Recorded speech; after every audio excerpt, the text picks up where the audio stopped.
Hello and welcome to my YouTube channel. In this video we are going to discuss the utilization of visual aids while creating consent forms. We just spoke about the best practices of language. Now let's add some visual aids over our consent forms. So before we begin with visual aids, we will just touch base on what data privacy is. It's my right to choose what personal information do I want to share, with whom do I want to share it, what is my purpose of sharing the information. Would it be okay if one person is able to accomplish my purpose, or would he be sharing it with another party? If he is sharing with someone else at the next step, then what is that someone else going to do and how much of the information he needs? Data privacy and rules and laws around it help me protect my interest if in case my information is being misused or wrongly used or inappropriately shared anywhere. Right? Now any business needs information from employees, from customers, from vendors, from any associate that is related. The process of collecting that information is important, and prior to collecting the information there has to be a permission that I am going to collect your information. This is the way I am going to use it, and this is the outcome you would get out of it, or I would be sharing it with these many more people. That process is what we call as consent management. You obtain, document and manage my permissions or my consent so that you can collect my information, process it and share it with other people with a clear-cut documentation as to what you need from me, why you need, and with whom else are you going to share and why are you going to share it further. And you need this information for any business or work associate that you have. Even with your friends, you'll have to have their date of birth and their addresses and their phone numbers, of course. That's a very basic thing, right? So that is what consent management is. We saw in the previous video a lot of details about what are the best practices to form a consent form, and should we use visual aids? Yes, visual aids are something that help improve the understanding of the person doing whatever. Like a training without a visual aid is something that is half-cut training. Only text and only listening to a lecture does not really help, right? So everywhere a visual aid is a very important thing. It helps improve the understanding of your context, better break up the complex concepts into smaller images. It is good for people in the areas where there is low literacy and can boost your understanding from 38% as a standard to 90%. Now this is one of the studies that have been conducted, and they claim that it boosts from 38% to 90%. And I'm sure we all have this personal experience that visual aids do help us understanding any concept much better than what just the text does. Right? Now in consent forms, there are certain best practices that you should follow to have good consent forms.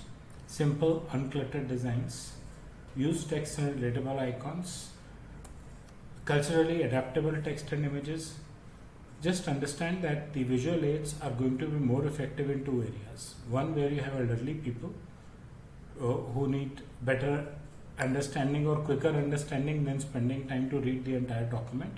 Second, in a low literacy area, like in a town where people are not very literate, then you need visual aids that can help them understand the text around. So there has to be a combination, a culturally acceptable language, as well as like if you are using icons that are more familiar in those areas, kind of things you should use to create better visual aids.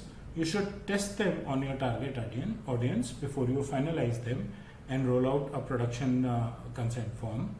You should position visuals to complement text and not replace text, right?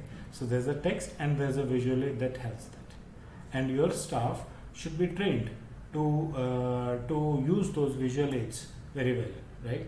It should be that if there are queries from the person who has to sign the consent, your staff should be able to answer them, use those visual aids and say, see, you look at this, it works like this, and all that stuff, right? So it's very important that you use simple, clear visual diagrams, culturally fit, next to the text, complement the text, and perhaps if you are using text in your visual aids, that language could be local, right? That helps people understand them better. The idea is for people to understand them better. Fine. You should also consider certain things which can go against using visual aids if they are not very well done. For example, if there is an elderly population, then for sure the visual aids have to be really very simple, right? And localized also, because elderly people may not be too savvy of the current external environment. They should be very simple, because complex and high quality visual aids in any case are going to take more time and resources, right? So hi-fi designs and all those things, don't waste your time on them. The idea is to get consent and convey your message to the user that this is the reason I am asking you for consent, right? The idea is not to have a more beautiful form which looks very tech savvy and recent kind of, a plastic form kind of thing. Do not replace the text.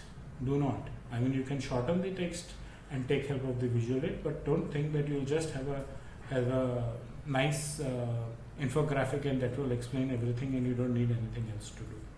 Use them as an enhancement and not as a replacement for text, right? So that is what are some of the considerations when you create visual aids or add visual aids to your consent forms.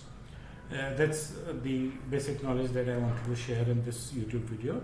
If in case you need any help deploying privacy practice for your organization, you can touch base with me. My email ID, phone number and LinkedIn contacts are there in the description for the video.